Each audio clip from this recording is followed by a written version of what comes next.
Hi, it's Alaska Granny. It's amazing how 15 days to flatten the curve has turned into many months since I've been into the grocery store, and I finally had my courage up thanks to some of my viewers leaving me comments that it was okay to go into Walmart and pick up the things you need because buying them online just wasn't working out. I feel like I can actually go to the store, shop for the foods that I want, rather than shelter in place, remain at home, stay at home, order online, and be frustrated and then have this uncertainty that I don't know what's coming. We still don't know what's coming because we can see the unrest in the cities, we can see the huge forest fires in the west, hurricanes, floods, crop failures. There's all kinds of reasons why it's important that we still keep stocking up on food. So even though I felt like I had a lot of food on hand, I went to the store today. I thought I'll just pick up a few things, and I thought I would show you some of the things that I got. I nearly overlooked these today. I saw a huge aisle that was nearly empty with a paper hanging in the front, and it said limit 1, and I looked in the very back and there were 2 packages left of disinfecting wipes. I've never bought the Great Value ones before. I haven't seen disinfecting wipes since before the pandemic began, so I certainly was glad to get these to add to my cleaning arsenal. I've managed to stockpile a lot of canned meat recently, but when I saw the corned beef, I picked one up and then I thought, well, maybe I don't really need it. And then a little voice inside of me said, but what if you do? So I bought 4 of them. These are a little different than the corned beef I bought before because they have 25% less sodium. Lots of canned and processed foods are loaded with sodium that you don't get if you do all home cooking. People need to have sodium in their diet, but be aware of the amount of sodium that you're getting when you're eating your canned and packaged foods.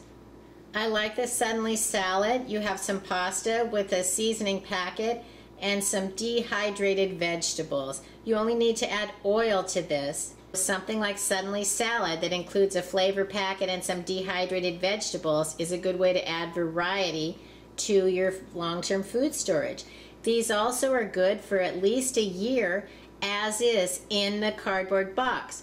I like to take them out and I repackage them into a clean canning jar, and they last several years longer just by putting them into a jar. I like the Betty Crocker muffin mixes. You only need to add water and you can make 6 muffins. Add some water, bake them up, and they make very delicious muffins. The packet is really sturdy. The shelf life on the Betty Crocker muffins is about a year, but you can put a stack of them together in a bucket or an airtight container and they last for several years.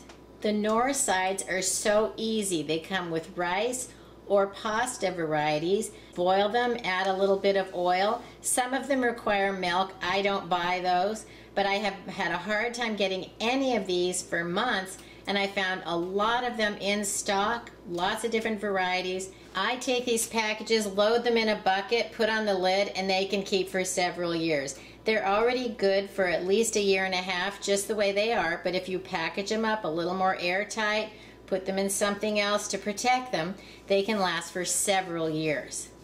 Thanksgiving is down the road, so stuffing mixes are out on the shelf. They have at least a year and a half shelf life on them when you buy them in the store. I'm going to take these out of the box, seal them into a canning jar, which will keep the air out of them, keep critters from chewing on the box. This stuffing is going to make a delicious meal when I combine it with a can of chicken, toss in some craisins, and a chopped up apple and onion. This was an amazing find. They actually had some of the Augustin Farms dehydrated foods for long-term food storage in stock in the Walmart. They used to carry it at the local Walmart, and then there wasn't any for a while, and it's back. I was able to get the dried whole egg and banana chips. Some people ask which is better, the scrambled eggs or the dried whole egg, and it depends. If you want to use it in a recipe, you want the dried whole egg. Scrambled eggs has other ingredients included, and if you want to use it for baking rather than for breakfast, it may not work out in your recipe because of the other ingredients and flavors. The eggs say that they last for 10 years. Just add water And the bananas say shelf life up to 10 years. I find that Augustin Farms and other dehydrated products like this last longer, especially if you've stored them carefully in a cool, dry, dark place. Canned vegetables were in short supply, but I found the mixed vegetable medley, which I bought a few of these before, and these were actually quite good, better than I had expected them to be. So when I saw them, I stocked up. Soups are great for your prepper pantry and your long-term food storage, and I was glad to find some varieties of soups that I hadn't seen in a long time. The soups have been very hard to find a variety, and so it's a nice time to stock up to get a variety of flavors so we don't end up with food fatigue.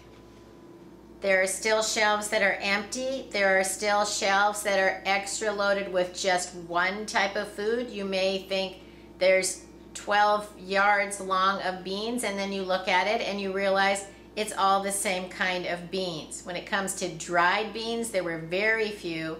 I was glad that I went to Walmart today and that I was able to get these foods to add to my long-term food storage stockpile. I know they're foods that my family can eat, and we'll use them and rotate them. If you have a chance to add to your food stockpile, please do. The future is uncertain, dangerous times may be coming, and the way to make us all feel more calm, better, and more satisfied that we've done the best we can is if we stock up on food and supplies that we would need while we still have a chance. If you liked my video, I hope you'll share it with someone else who might enjoy it. Learn more at alaskagranny.com, and please subscribe to the Alaska Granny channel.